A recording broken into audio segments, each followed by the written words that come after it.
Here at core. I have been a co-inventor of four filed patents, author of six international publications, and an independent author of a book on electronics and communication engineering, which is sold worldwide since a few years. Coming to the company, and I am also joined by my wife. She's the co-founder of the company too. She's also an engineer and an alumnus of IIT Madras and IIM Ahmedabad. The company is around 2.5 years old. It's a medical device company, and we build smart devices for physiotherapy and rehabilitation. And our flagship product, Fizi, is already in the market. So, with this quick introduction, I would like to kickstart the webinar with lots of interesting points that are there to discuss, which are aimed to enlighten the audience with more information regarding the recent trends in physiotherapy with focus on home health. Dr. Madhuri, with this, we would love to start off the presentation. A quick word from your end, and how would you love us to start the thing? And post which, I have a few interesting questions in my mind, which I would like to share with you. And please enlighten us with your experience, ma'am. Over to you. Sure. Thank you, Suresh. Thanks for the introduction and thanks for this opportunity. Actually, I feel very honored to talk about this topic, about the trends in physiotherapy. Basically, as with any profession, there have been huge advancements in physiotherapy too. Usually, with any profession, there are advancements based upon the technical devices or the tools available at that time, and physiotherapy is not an exception in that case. So we had a very humble start. Physiotherapy as a profession had a very humble start. And before we get into the current trends and upcoming trends in physiotherapy, let's have a very brief look at what the profession was, just to emphasize how much change we have been and how much distance, how long we have come since we started. So I just have a very short, small presentation, and I would want to start with that presentation now. Sure, sure, please.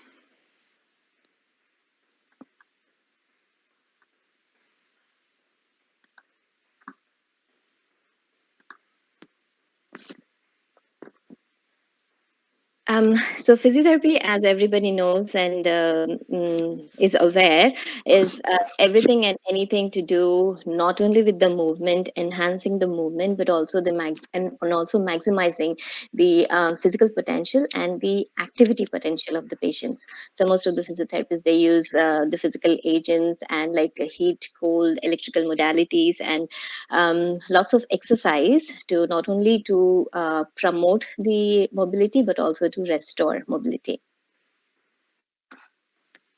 So physiotherapy as a profession, it started way back in 1813, but it was not called as physiotherapy, but it was called, it was started by a gymnast in Sweden.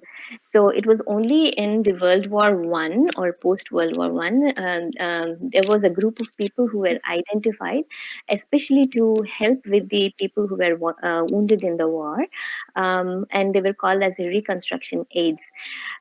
There were a lot of changes at that time too, in recognizing the therapy that these people do, and lots of courses which were added. And finally, there was an association which was formed, which was called as the American Physical Therapy Association in 1930, and it was only identified as an independent profession by 1954. That was in the world scenario where it was identified as a profession and people came aware of that. But India had its roots in physical therapy in the form of Ayurveda and the massages and the exercises as in yoga for a long time. But it was identified and included as a health profession only in 1952 when we had a polio epidemic, and lots of people were required to help with the rehabilitation of these patients. And a formal association for in India for the physiotherapists was formed in 1967, which was called as the Indian Association of Physiotherapy. So at that time, the modalities which were used and the treatment concepts which were used was very, very limited. It was only limited to massage, some traction, and very few exercises, and there was no regulatory body as such at the time. So compared to that, which was in 1960 to now, what we are, what physiotherapy profession is as of now, is it's very much changed, and so many concepts have been included. Not only the scope of practice has improved, but also the concepts in the treatment and the interventions have also increased. So, physiotherapy, as of now, as of today, is an integral part, an essential part of the rehabilitation in every department and every part of the healthcare delivery system. So, physiotherapists practice not only in hospitals, in outpatient clinics, they also have specialized, we as of today have specialized inpatient rehab facilities where the patient admits into the hospital or the rehab facility exclusively for physiotherapy, occupational speech, so that the recovery is accelerated. So apart from this, there is home care, of course, and which are all of these are basically clinical and therapeutic post a condition to rehabilitate post a condition. Apart from this, we do have physiotherapy which is done preventively and to improve the performance, as in sports centers, schools, offices, as in ergonomics and wellness centers, etc. So there have been a lot of technical advancements as of today also. Physiotherapists use a lot of technology, not only in terms of order management, reaching out to the patient and everything, but there are like huge equipments like the locomats, the assisted gait training, which is called as the light gait, specialized gait analysis labs, etc. So, and there is already good quality of evidence available, literature after the research for all the conditions and the interventions which are being followed by the physiotherapist. So, which is actually researched and proven that these kind of therapies does help a patient recover faster and better. And in terms of regulatory environment too, not only the clinical aspect of it, we do have internationally the World Confederation of Physical Therapy. At a national level, we have the Indian Association of Physiotherapy, which has always been supportive and helping the profession to grow. But recently, we have an exciting change here also, where the National Medical Commission for Allied Health Services is formed. The bill is just passed, and there are yet to announce so many changes in the regulatory environment of the profession. And at state levels too, we have some state councils of physiotherapy, all of which to help the growth of the profession, not only in terms of practice, but also in terms of improving the education and standard of training. So here comes the topic, which is the upcoming trends in physiotherapy. So what's coming is very exciting and very technology oriented is what I feel. Okay. So most of the people around the world, I think in Australia too, there have been lots of technological advancements, and around the world, people already are using these kind of technical advancements, but they are yet to come into the mainstream.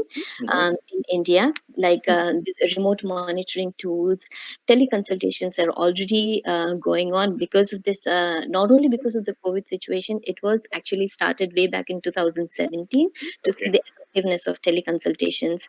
And the robot augmented exoskeletons have been researching, and AI assisted not only diagnosis but also with which helps in the interventions is also included. So, just to emphasize or to see this kind of development in technology, I came across one of a very interesting clip made by the Australian Physical Therapy Council. So I'll just play it and. Sure, please.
the end of the presentation. Probably we Awesome. can take the questions right now. Yes.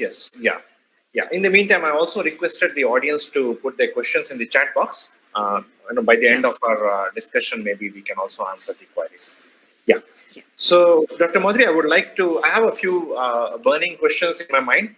And thank you so much for taking us throughout the journey of how physiotherapy and rehabilitation evolved, in almost a century. It was great. That was almost new to me. I'm sure many other physiotherapists will really like it. So I have from the pictures that you saw, we see that there's a huge transformation that has happened from the time it started in the 19th century, 1800 to now, 2020. And as you rightly said, I also see, being in this industry, I also see that a lot of technology is now coming up from telemedicine front, and new technologies like robotic assistive devices. So thanks for sharing the entire view of that.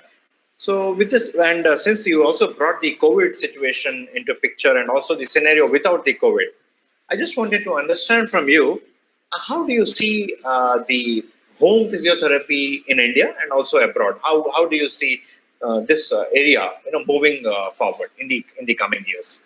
The size of the market and the importance of home physiotherapy. So can you please throw some light in that regard? Sure. Home physiotherapy has always been a very important part of physiotherapy, not just now, but even before. Um, it may not be because of the COVID situation or anything, but then all the patients for suffering with any condition, based upon their request and the condition and convenience, they used to request for a home physio, and the home physio has always been there. However, in other countries, the insurance covering the home physio has started relatively recently. That has improved in the other countries too. So here in India, we don't have, as of yet, so many home physiotherapy visits getting covered in any of the insurance yet, or some of them have, which barely have it. So that is one of the change which has happened because of the insurance model, which has been growing actually, home physiotherapy, but it's been always there. Great. So right now, the home physiotherapy is still about sending the physiotherapist to the home and having the treatment. But there's a good need, is what I see from your this thing. There's a good need that the patients need some more care even after they leave the physiotherapy clinic or the rehabilitation center. That is true. Yes. Okay. So one important thing as a follow-up question I have, there are some challenges when you have the physiotherapist going to the home and doing the helping the patients to physiotherapy. There are a few challenges, and considering the COVID thing that has happened right now with social distancing and all, how do you see it impacts what are the major challenges considering the pre-COVID and the post-COVID from the home physiotherapy front? Do you see any additional challenges that come into picture from social distancing front and various other challenges that are happening? Lack of transportation. So, how do you feel? What is the biggest challenge that you see? Sure, Suresh. Before we get into the challenges, I do want to add one point for the advantages of home physiotherapy. Okay. For most of the conditions, about 90% of the conditions, physiotherapy usually is a long-term process and takes about a week or 10 days, on an average about 10 days of 10 sessions of therapy. Okay. So in a home setting, in a home care, usually the patient following all of the therapy, because the physio themselves are visiting the home, is much better as in a clinic when the patient is not feeling well and somebody has to bring them to the therapy room. So the number of sessions they miss is more. So at home, I think that is reduced, and that is a plus point, is what I call. And coming to the challenges, definitely there are challenges when coming to when the physio is coming and doing the therapy at home. For example, the patient might be distracted with the things going on at home. They might not be ready. Sometimes they may be therapists wait. They are not completely ready for the therapy session to be going on, and all the possible equipments may or may not be available. Available. Very true. Sometimes, yeah, sometimes there are space requirements. Sometimes some of the activities cannot be performed at home. Like if there are some steps which need to be practiced that may or may not be done, things like that. And in some of the conditions, like some huge equipment, like as I was mentioning about the light gate, those things may not, or a hydrotherapy pool, they may or may not be available. Very true. Okay. So those are the challenges that physios do come across. And how the physios handle that is by, of course, improvising and using whatever is available at the patient's place, but somehow completing the therapy. And the advantage of this being, the patient is actually used to their own environment. So if there is a particular a step up that we need to practice, they will practice that in their own environment, which they are very comfortable at. So there are both advantages and disadvantages. Okay. So coming to the COVID part, the second part of the question was, how do I see that there are already a good number of challenges in home physiotherapy. Now, how do you think, as you are on the field and you know the situations there, how do you feel COVID is impacting this? The social distancing norm, which is a new norm for coming years, definitely, for sure. So how do you see, Dr. Madhuri, that it is impacting as a greater in a greater way? Do you see? Yeah, the social distancing and of course the lockdown has impacted almost all the businesses everywhere, as everyone is well aware. But physio, because it is very much a one-on-one, and it involves a lot of contact in some of the patients. Actually, the impact was many patients did not opt for the therapy for some time because of precautions. And everything. But then how we are, that being a new normal, doing a home visit, I'm talking about, doing a home visit, the physios are adapting by, of course, following all the precautions and making patient aware of the precautions they're supposed to be taking, things like that. Yeah. So with that, the work is progressing forward. Huh? The patients are yes, to progress. That's awesome. Yes. That's very good news. Okay, that's good to hear that things are moving ahead post-COVID now. You have a great experience both working in India and working abroad, studying abroad, seeing different cultures, working with different kinds of patients, working with different colleagues in your domain. So can you point out a few differences, maybe some pros, some cons, from the behavioral front, from the technology front, from the way physiotherapy is conducted abroad and here, how it is received by people? Can you please throw some light? And any improvements that can be done here, can you please throw some light on that? Sure. I believe the major difference in patients, I think it is different. It is divided into two. One is the culture. Culture as in how they see disability as, or any ailment, any physical or mental condition that they're having, how they see it as. In the, I cannot really comment upon the other countries, but at least in the US, people take responsibility of their own health. For example, let's say a physical ailment. Here, the good thing, which I really appreciate, is we have a lot of family, and even in nuclear families, if somebody is not well, the family comes, the friends are there to help out, and which is great about the culture that we have. But then the person, they themselves taking responsibility of their own health is what is different. Here, if there is a long-term disability or something of that kind, like let's say a person has suffered an amputation. Here, the person is out of the workforce for good. They don't plan to, or even if they have opportunities, they don't strive to get into the main workforce back again. And most of the times, I'm saying most, I'm not saying that everyone is like that. most of the time, the family is okay with that, and the person themselves are okay with that. Of course, they get all the Okay. treatment, but then that Uh-huh. demand to become independent is Mm-hmm. not as huge as it is there in the US.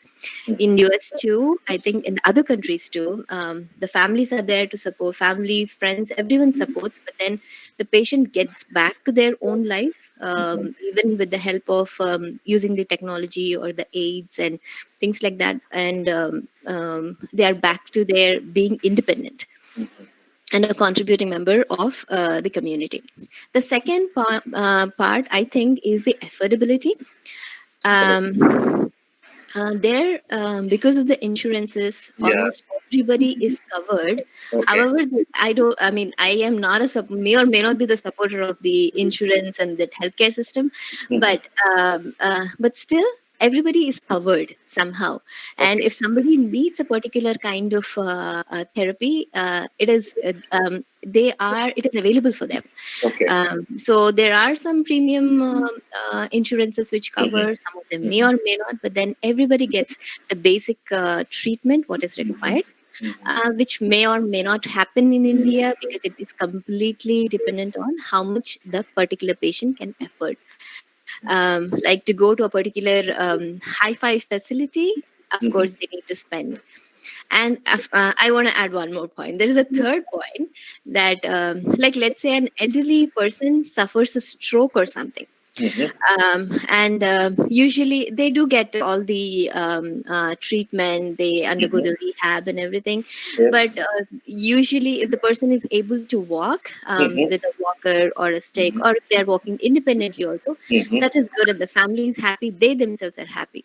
Even Okay. if the person is having like a little bit of a foot drop, which usually Mm-hmm. happens, some of them which usually happens to take some time, Mm-hmm. they are okay. They say that they're able to do their work.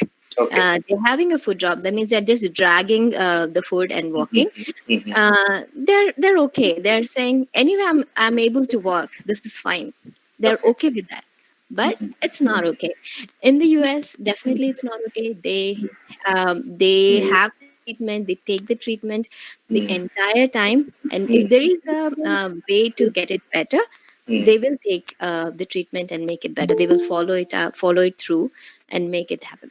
So that is the major difference, is what I feel. Okay. So does the cost play the cost of treatment is that one of the barriers why these people are not continuing even after reaching a certain level of recovery? Do you think that's one of the concerns here? In Because they might India, have already paid, yeah, in India, yeah, yeah. See, as you said, in the other countries, especially in the US that you have seen, you say that the person after he or she is ready to walk, even if they're walking a bit, but still they continue the treatment and ensure that their day-to-day functional activities. But yes. here they are satisfied, is what I understand. Please correct me if I'm wrong. They're satisfied with the little bit of treatment that has happened, and they're able to stand and walk slowly. They're okay with it. So my question is, the query is it that they're not continuing the remaining treatment because of the bills or because of lack of insurance? Is that a barrier? That may be one of the factors, yes. Okay. I'm assuming. Yeah. Okay, fine.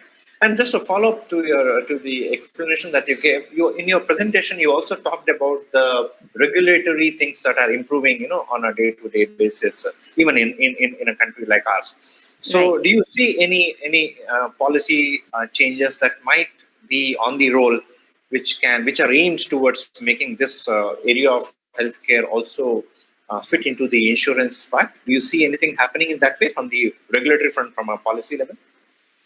Or it, Definitely, it is coming. okay, Yeah. okay, okay, Mhm. okay, okay. And there has been huge changes in taking the responsibility of their own health, and the Mm-hmm. patient self-monitoring tools Mm-hmm. have come into the market, and has been a huge hit. Not only Okay.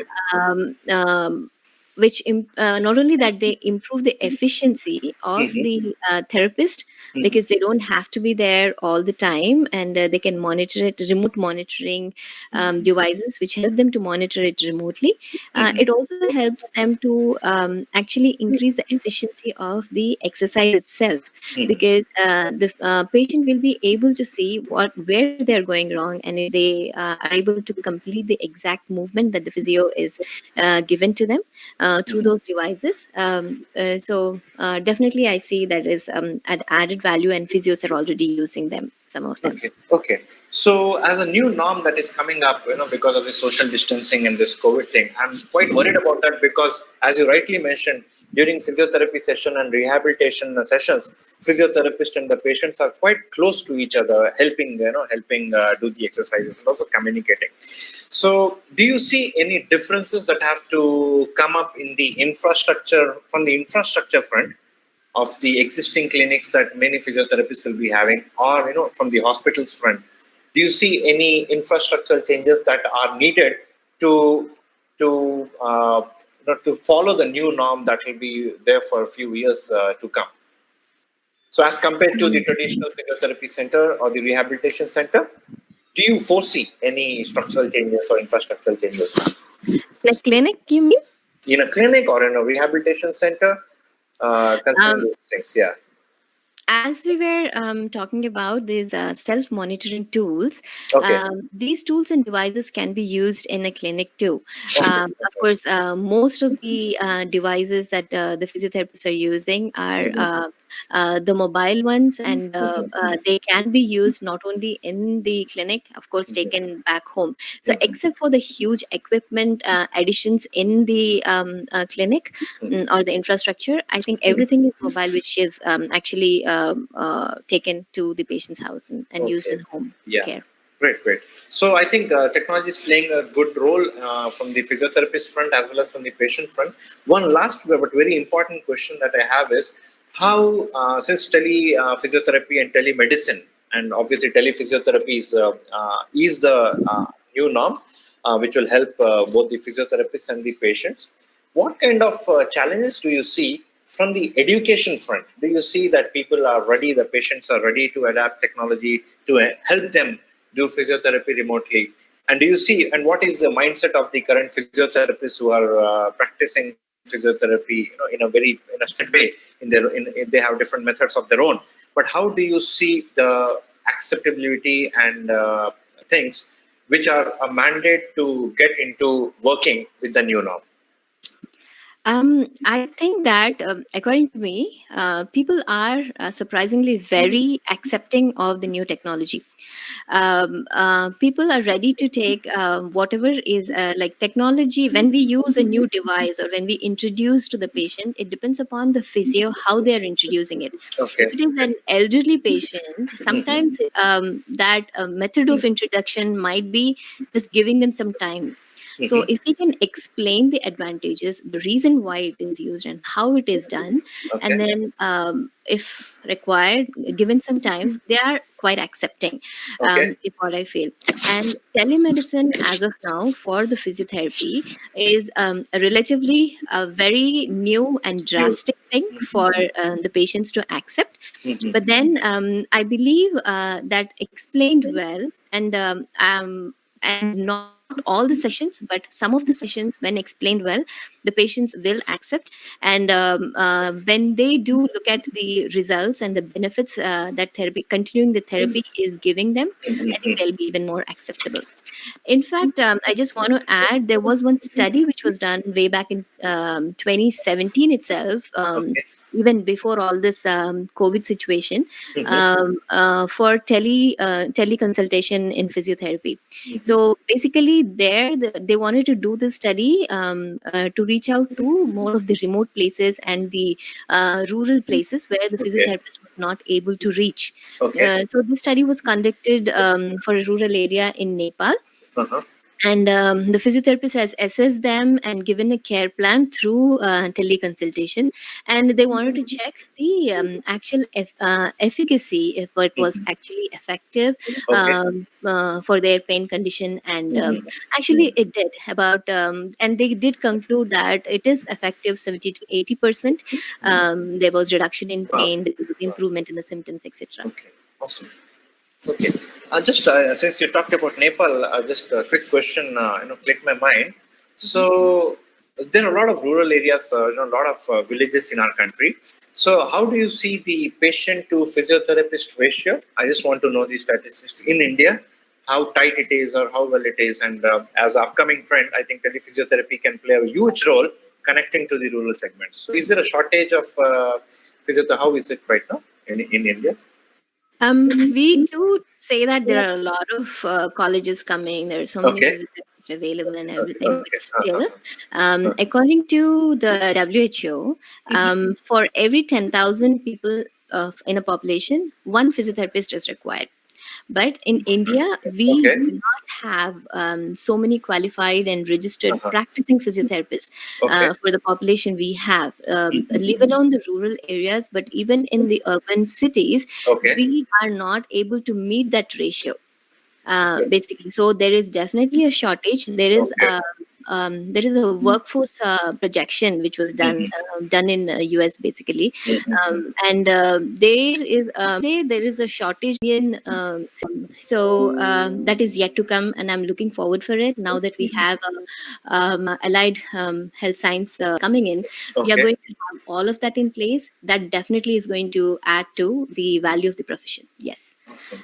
The second question you asked was, Second question is also for telemedicine in India. Can we get the guidelines in writing if these are already in place? yes, most of the guidelines which were given by internationally were actually set, and also the privacy. Okay. Okay, and here in India, we're not.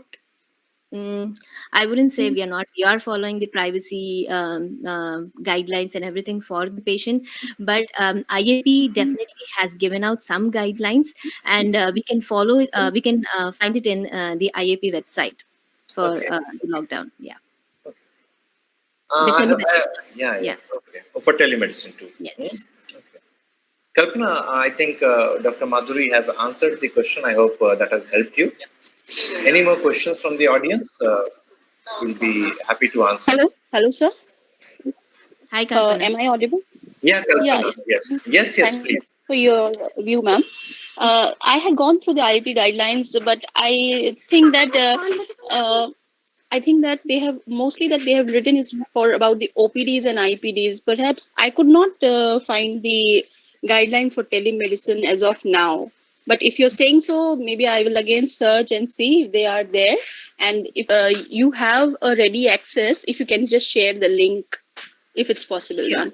Sure. Actually, the saying is around the guidelines are around the privacy of the patient, which is a huge thing in the other countries following the HIPAA rules and everything, where there is a video consultation. The privacy of the health information of the patient is not supposed to be revealed to anyone else other than the treating physiotherapist. So one is around that, around the safety principles of the patient, how you determine the safety of the patient when the physio is not being present one on one, and how you're making them actually do these particular kind of exercises.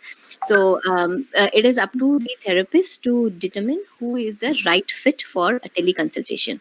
So those are the major, that is the summary of the guidelines given in Canadian Council, but other countries which are following the tele consultation.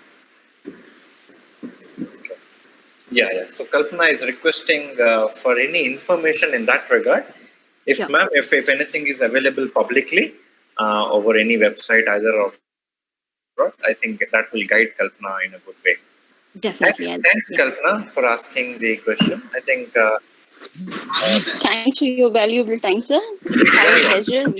Yeah. Dr. Ashwin is also online. Dr. Ashwin, do you have any queries? Anyways, okay.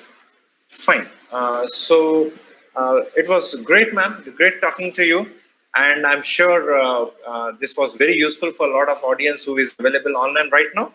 But also, we'll be sharing this video over Facebook, YouTube.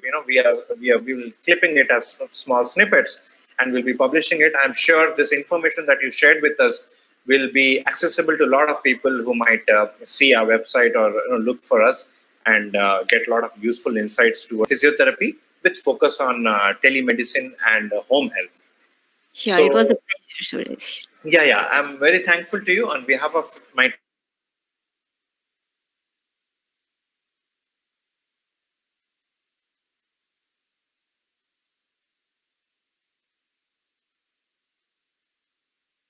we would see good synergies from.